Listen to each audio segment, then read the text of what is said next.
जमानत मिलने के 48 घंटों के बाद दहली फसाद के तीनों मुलजिमीन कलिता तनाशा और आसिफ तनहा को जेल से रिहा किया गया। जेल से रिहाई के बाद इनका पुरजोश इस्तकबाल किया गया और नारेबाजी हुई। वहीं मुलजिमीन के दोस्तों और रिश्तेदारों में खुशी की लहर देखी गई। वाज़ेह की अदालत ने दहली पुलिस की अर्जी को खारिज करते हुए फौरन तीनों की रिहाई का हुक्म दिया था।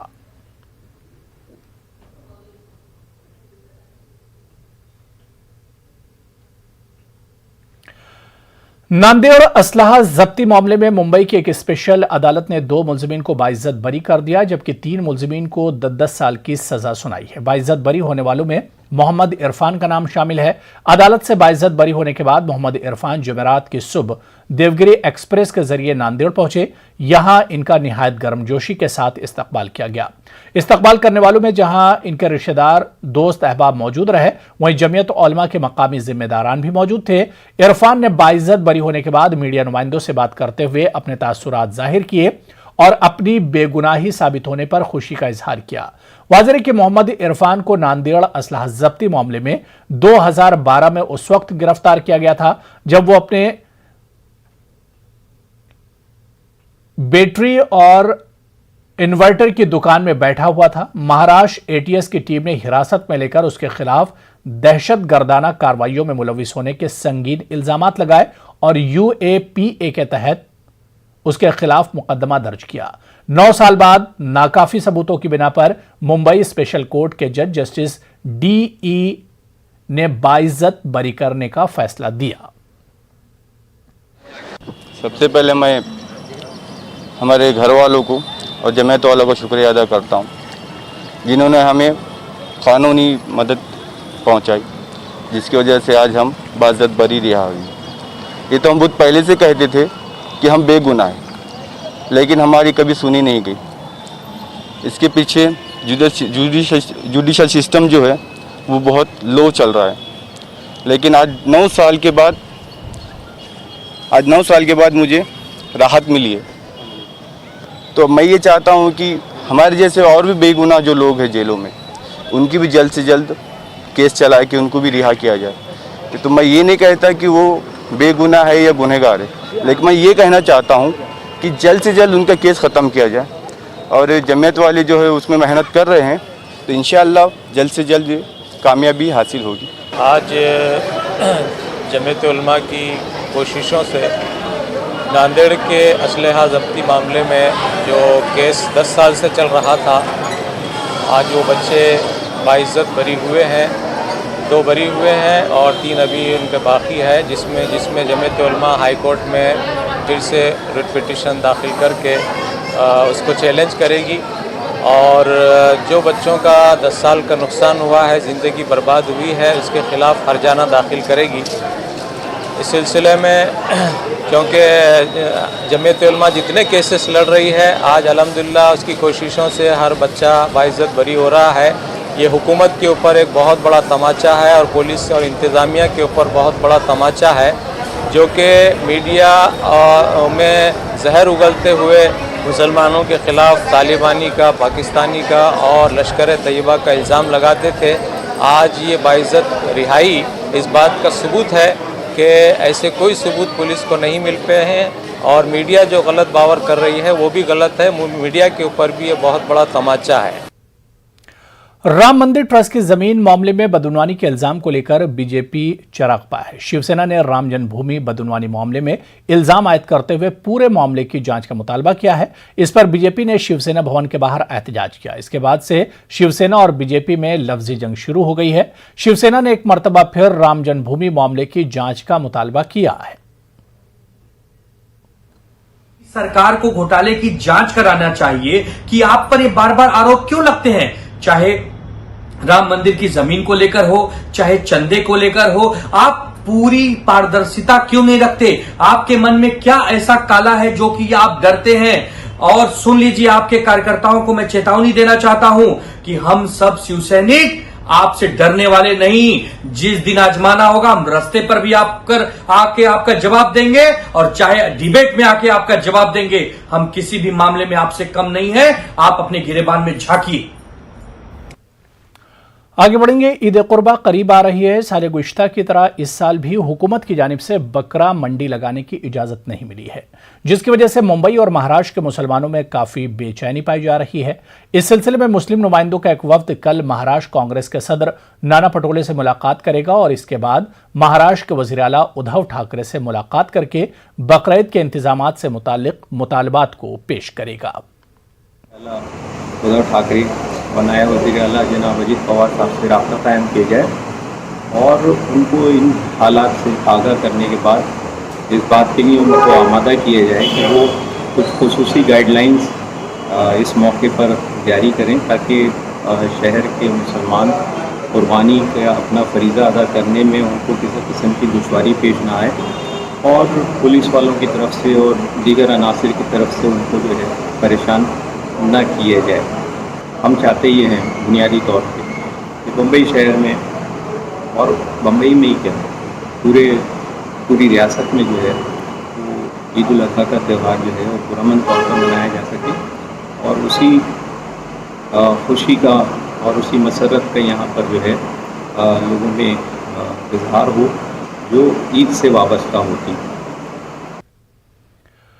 मध्य प्रदेश की राजधानी भोपाल में कोरोना का नया वेरिएंट सामने आने के बाद हुकूमत ने जिला इंतजामिया को कोरोना को लेकर इंतजामात को और सख्त करने की हिदायत दी है। मध्य प्रदेश में कोरोना का नया वेरिएंट डेल्टा प्लस के नाम से भोपाल के बरखेड़ पठानी में दर्ज किया गया। बरखेड़ा पठानी में जिस खातून में डेल्टा प्लस का नया वेरिएंट पाया गया है उसको कोरोना वैक्सीन लगाई जा चुकी है। मध्य प्रदेश के वजीर बराए मेडिकल एजुकेशन विश्वास सारंग का कहना है कि एनसीडीसी ने अपनी रिपोर्ट में डेल्टा प्लस के एक नए वेरिएंट का तस्दीक की है। इसकी केस स्टडी और मरीजा की हिस्ट्री को भी तलाश किया जा रहा है ताकि इस वबाई बीमारी का जड़ से खात्मा किया जा सके। देखिए, एनसीडीसी को जो हमारे यहाँ के सैंपल गए थे उसमें एक सैंपल में एनसीडीसी की रिपोर्ट में एक नया वेरिएंट उन्हें मिला है जिसकी और आगे भी हम स्टडी करा रहे हैं। मध्य प्रदेश में माननीय मुख्यमंत्री के निर्देश पर हम लगातार कोरोना की रोकथाम के लिए और उसकी हर तरह की चेन को तोड़ने के लिए स्टडी कराई रहे हैं और उसी का परिणाम है कि हमने केसेस कम आने के बाद भी टेस्टिंग में कमी नहीं की है। लगातार टेस्टिंग हो रही है, उसी का परिणाम है कि इस तरह के यदि कहीं नए वेरिएंट आने की बात होती है तो वो जल्द से जल्द हमें पता लग जाते हैं। तमाम दुनिया की स्टडी कहती है कि इस कोरोना की लड़ाई को जीतने का अंतिम और सबसे कारगर हथियार वैक्सीन। मध्य प्रदेश में 8 नुकाती मुतालबात को लेकर नर्सों और पैरामेडिकल स्टाफ हड़ताल पर आज 9वें दिन भी है। मुतालबात को लेकर जहां नर्सों और पैरामेडिकल स्टाफ की हड़ताल और एहतजाज में रोज बरोज शिद्दत आती जा रही है, वहीं नर्सों और पैरामेडिकल स्टाफ की हड़ताल का मामला जबलपुर हाईकोर्ट पहुंच गया है। नर्सों और पैरामेडिकल स्टाफ की हड़ताल को गैर कानूनी बताते हुए जबलपुर हाईकोर्ट में मफाद आम्मा के तहत अर्जी दाखिल की है, जिस पर कल समाअत होगी। हमारी मांग ये है कि हमें सेकंड ग्रेड दिया जाए। जब पूरे प्रदेश में लग रहा है हर जगह सेकंड ग्रेड मिल रहा है तो सेकंड ग्रेड दिया जाए।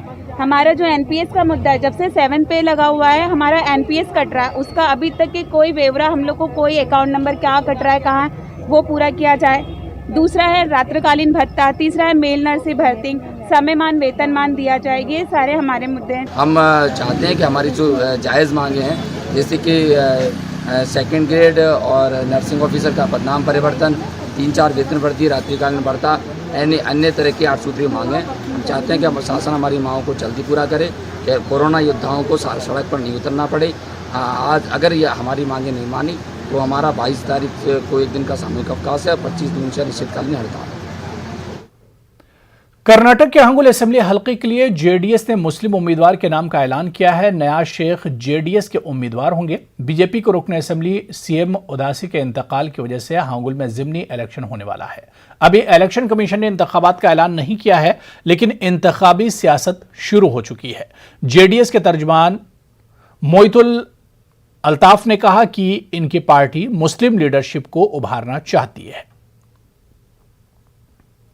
है कि हंगल कॉन्स्टिट्यूंसी और सिंधी कॉन्स्टिट्यूंसी का दोनों जो सिटिंग एमएलएस थे उनका जो डेथ हुआ और उनका जो इंतकाल हुआ उस हिसाब से इलेक्शन कमीशन हो सकता है कि 6 महीने में बाई इलेक्शन कर सकती है।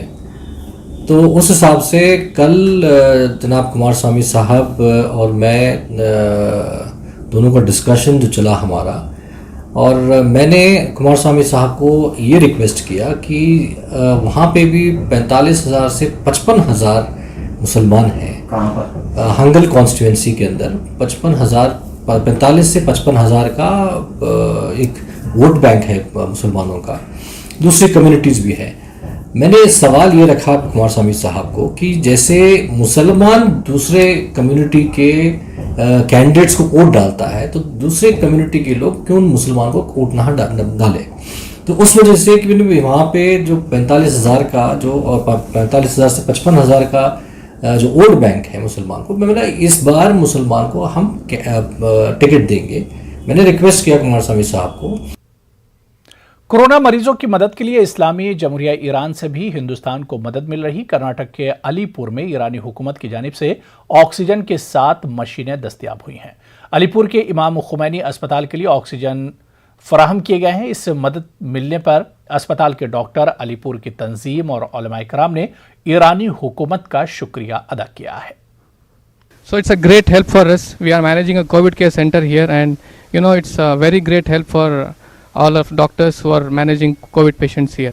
So on behalf of all the directors of IK Hospital Alipur and all the Al-Balagh organization, Anjuman Jafriya, Izar Sajjadiya and all, and the Mominun of Alipur, I would like to extend my warm gratitude, and we are very grateful to the government of Islamic Republic of Iran for the great help at this time of trouble. अभी हम लोगों को जो Iran government से अभी हम लोग 7 oxygen concentrator आके हैं, यहाँ पे मिशन आके हैं। ये मिशन जो जमहूरियत इस्लामी ईरान ने कि जो गवर्नमेंट ने यहाँ पे ये गिफ्ट दिए हैं, जो रहबर मुअज़्ज़म इमाम ख़ामेनी की जो ऑफिस से मिले हैं, हम इनका शुक्रिया अदा करते हैं। क्योंकि हमेशा ये लोग ह्यूमैनिटी के बारे में सोचते हैं। एक कहावत है कि no religion is higher than humanity. बिस्मिल्लाहिर्रहमानिर्रहीम। ये आप लोग जो देख रहे हैं ऑक्सीजन मिशन जो 10 लीटर की है कि जिससे खुद ऑक्सीजन पैदा होता है। ये 7 मिशन है कि जो मकाम मुअज़्ज़म रहबरी का जो दफ्तर है, हेड ऑफिस दिल्ली में, उनकी तरफ से और आसान क़ुद्स रिज़वी सलामुल्लाह अलैह की तरफ से ये गिफ्ट और यह हदिया पहुंचा है। जिस तरह से आप जानते हैं कि इमाम खुमैनी में हॉस्पिटल, जिसने इससे पहले भी तकरीबन 2020 और 2021 दोनों मरतबा जो कोरोना की वबा चली है, उस कोरोना की वबा में ये कोविड-19 के सेंटर बना रहा और पूरे अपने इस इलाके के लिए यानी पूरे साउथ में तो पहला है बहैसियत एक यानी माइनॉरिटी की तरफ से, और अगर यहाँ पे देखा जाए तो डिस्ट्रिक्ट में पहला कोविड-19 के सेंटर है जिसने बड़ी खिदमत अंजाम दी। 2020 और 2021 दोनों में ही बढ़ चढ़ का काम।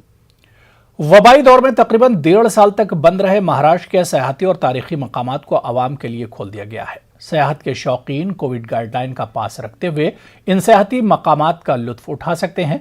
मशरूत तरीके से ही सही बीबी का मकबरा, दौलताबाद का किला, पंचक्की और एलोरा अजंता के गार की सैर का मजा लिया जा सकता है। सयाहती मकामात खुल जाने से टूरिज्म सेक्टर से वाबस्ता लाखों अफराद की रोजी रोटी का मसला हल होने की राह हमवार हो चुकी है। देखिए रिपोर्ट।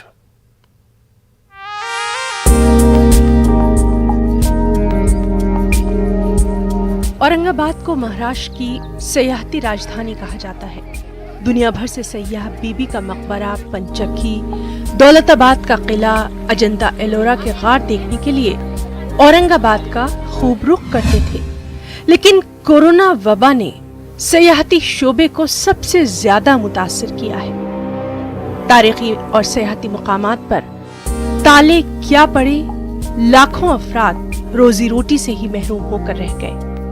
लेकिन साल भर बाद ही सही इन तारीखी मुकामात को अब कोविड प्रोटोकॉल के साथ खोल दिया गया है। साथ ही खुशाइंद बात यह है कि सयाहों की आमद भी शुरू हो चुकी है कोरोना की गाइडलाइंस का यहाँ खास ख्याल रखा जा रहा है। बहुत दिन से प्लान किया था, लेकिन ये लॉकडाउन की वजह से बाहर जाना नहीं पड़ रहा था, लेकिन अब आज से ये शुरू हो गए है वे रूल लेनी, तो अच्छा लगा आज आके। तो अभी जैसे कि लॉकडाउन हो चुका, अनलॉक हो चुका है, तो फैमिली टाइम स्पेंड करने के लिए औरंगाबाद ही हमारा हिस्टोरिकल प्लेस है, हिस्टोरिकल प्लेस बोल के जाना जाता है, तो इसलिए हम पूरे फैमिली, पूरे ब्रदरहुड साथ में घूमने के लिए आए यहाँ पे।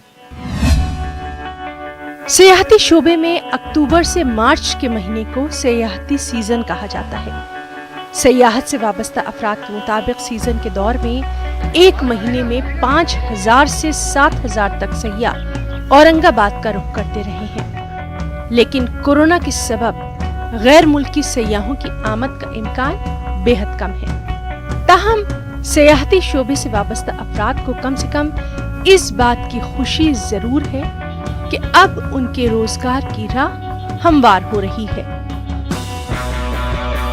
हम लोग मेरे लाइफ मैंने पहले बार देखा है, 2 साल में इतनी तकलीफ हो रही है खाने पीने के लिए, सभी के लिए। बहुत टूरिस्ट भी नहीं यहाँ, इतनी तकलीफ हो रही है। हाँ, अभी से ये मकबरा खुल गया है, इसलिए थोड़ा सा चलेगा, तो फिर ऊपर वाले से दुआ करते कि भाई हमारा धंधा बिजनेस चालू हो जाए। क्योंकि ये केओसी बंद है तो सब कुछ बंद होगा, और यहाँ 300 बच्चे धंधा करते हैं, और ये अब यही उम्मीद रखी कि ये खुलने के बाद ये खुल गया तो हमको ये खुलने से बहुत बड़ी खुशी होगी, बहुत बड़ी। ये एलोरा की गुफा बंद थी तो हम भी घर को बैठे हुए थे सर। घर का कैसे चल रहा था? कुछ कर्ज वो लिए? कुछ भी, हमारे घर के लोगों का कोई भी नहीं, कमाने वाले हम सिर्फ अकेले थे। औरंगाबाद, दौलताबाद, अजंता एलोरा में होटल्स, फार्म हाउस, ढाबों के अलावा टूर ऑपरेटर्स, टूरिस्ट गाइड, नवादरात और हैंडीक्राफ्ट के ताजिरों का सारा दारोमदार सयाहों की आमद पर ही होता है। जब तारीखी और सयाहती मुकामात ही बंद हो गए तो फिर उनकी दुकानों पर भी ताले पड़ गए थे, लेकिन ताखीर से ही सही अब सयाहती दुनिया में बाहर आने की उम्मीद तो कम से कम जागी है। अभी हमारे को ये उम्मीद है कि अभी टूरिस्ट वगैरह आना चाहिए, और आने के बाद हमारा जो भी है अभी बिज़नेस वगैरह चलना चाहिए। आज तो पहला दिन है, यही आशा है कि बस सब पब्लिक वगैरह बढ़ना चाहिए और बिज़नेस वगैरह बढ़ना चाहिए। कि तो पहले एक्चुअली हमारा पहले 9 महीने से बिज़नेस बंद था, और अभी और 3 महीने से बंद था, उसमें सबसे ज़्यादा हमारा ही नुकसान हुआ है टूरिस्ट प्लेज़म का। कोरोना वबा के चलते महाराष्ट्र में पिछले 1.5 साल में 2 मरतबा सियाहती मकामात को बंद किया गया। पिछले 3 महीने से तमाम सियाहती व तारीख़ी मकामात पर ताले पड़े हुए थे, लेकिन चूँकि अब वबा के ज़ोर में कमी आ गई है और मरीज़ों की तादाद भी कम हो चुकी है, इस लिहाज से सियाहती व तारीख़ी मकामात को आवाम के लिए खोल दिया गया है। लेकिन महाराष्ट्र में अभी भी मजहबी मकामात पर ताले पड़े हुए हैं। अब मजहबी मकामात कब खुलते हैं इसका आवाम को इंतज़ार है। अजहरुद्दीन, न्यूज़ 18 उर्दू, औरंगाबाद। मजहबी मकामात को लेकर दिल्ली हुकूमत की गाइडलाइन लोगों के लिए मुसीबत और निज़ामुद्दीन औलिया दरगाह मैनेजमेंट के लिए दर्द-ए-सर बन गई है। गाइडलाइन के तहत दरगाह बंद है, लेकिन लोग बड़ी तादाद में दरगाह पहुंच रहे हैं।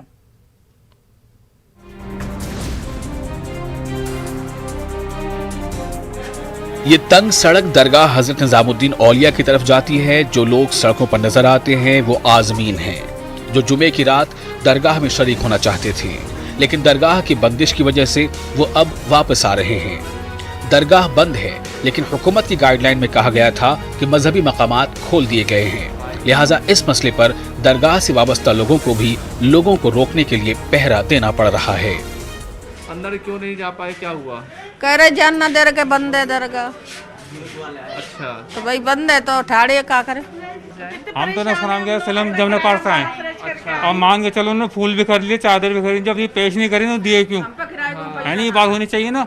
मगर वो कह रहे गेट पे रख दो, या तो बिल्कुल ही बंद कर दो, क्या नहीं तो फिर आना वहाँ जाके तो काम नहीं है। ऊपर से ये परेशानी, किराया भाड़ा इतना खर्च करा, ये इतनी बुजुर्ग इंसान इतनी दूर से आए हैं, बिल्कुल भी अंदर नहीं घुसने दिया।